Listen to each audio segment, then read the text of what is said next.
Shavuot Shalom. In this study, I want to look at Cain and Abel's offerings from God's perspective.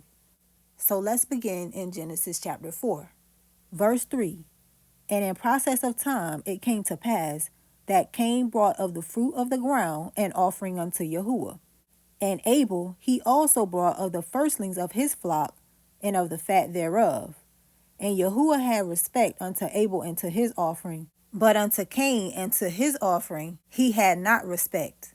Now on the surface, there doesn't appear to be much information here. But let's dig deeper by looking at this word, firstlings. This word Bakora is Strong's Hebrew 1062, meaning the right of firstborn. But it is also translated as birthright, which usually signifies a double portion. Now we can also see that this word comes from the word bakar, meaning to bear new fruit or to constitute as firstborn. Now if we move back one word from bakora to Strong's Hebrew 1061, we come to the word bikarim, which is also from bakar and means first fruits. So let's look at the first use of this word in Exodus 23:16. Beginning in verse 14, it says, 3 times thou shalt keep a feast unto me in the year. Thou shalt keep the feast of unleavened bread. Thou shalt eat unleavened bread 7 days, as I commanded thee, in the time appointed of the month Abib. For in it thou camest out from Egypt, and none shall appear before me empty. And the feast of harvest, the first fruits of thy labors, which thou hast sown in the field, and the feast of ingathering, which is in the end of the year, when thou hast gathered in thy labors out of the field. 3 times in the year all thy males shall appear before Yahuah Elohim. So we learn 3 things about Shavuot here. The first is that it is a required gathering. The second is not to appear before Yahuah empty. And the third is that our offering must comprise the first fruits of our labors. Let's continue in verse 19. The first of the first fruits of thy land thou shalt bring into the house of Yahuah thy God. Thou shalt not see the kid in his mother's milk. Now the latter part of this verse seems pretty strange and even irrelevant, so it would be easy to just dismiss it. But this is repeated in Exodus 34, when Moses is given the new covenant and God reiterates the feast. In verse 26, this command is given again in respect to Shavuot. And in Deuteronomy 14, we see it after the laws regarding clean and unclean meats, but before the laws regarding tithing, in verse 21. So it would serve us well to investigate what this means. The best explanation that I have come across is on a website called seekingscripture.com, which I will link in the description box. In this article, the author gives 2 common explanations for the text, which are definitely worth reading, but I will just jump to his conclusion. He proposes that this is a Hebrew idiom representing mixing the first fruits of this year's harvest with last year's grain from the bottom of the barrel, with the mother's milk representing the old low-quality grain and the kid representing the new grain.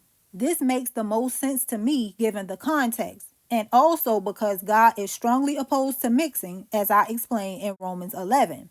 We can also find further support for this conclusion in Matthew chapter 9.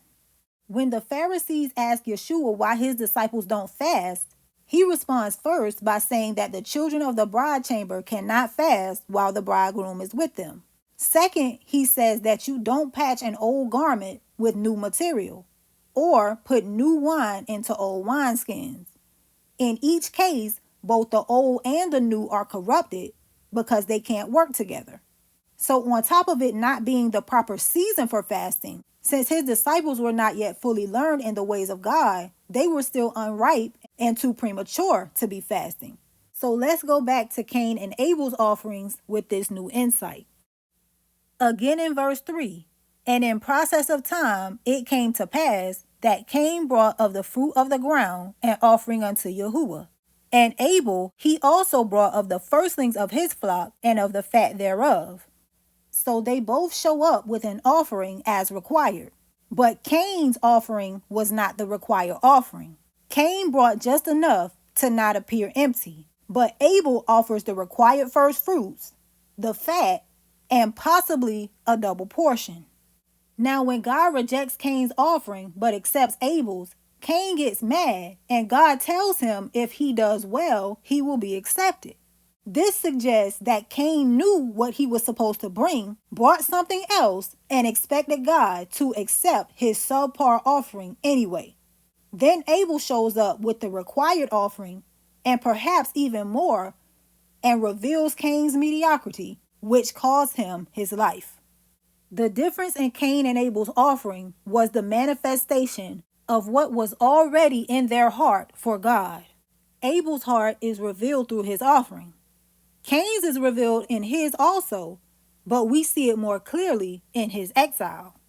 After Cain slays Abel, God curses him from the earth, meaning he will till the ground without reward, and sentences him to be a fugitive living in constant fear and a vagabond or wanderer. The sentence sets in immediately as Cain complains his punishment is too great since he is cast out from God's presence and from the earth, and because anyone who finds him will kill him. God gives him a sign either on his person, or maybe it was just a sign like the rainbow, that he would not be avenged. And he leaves God's presence and goes on with his life without asking to be forgiven or ever trying to get back in God's good graces, because he had already gotten what he really wanted. Cain didn't care about being cast out of God's presence.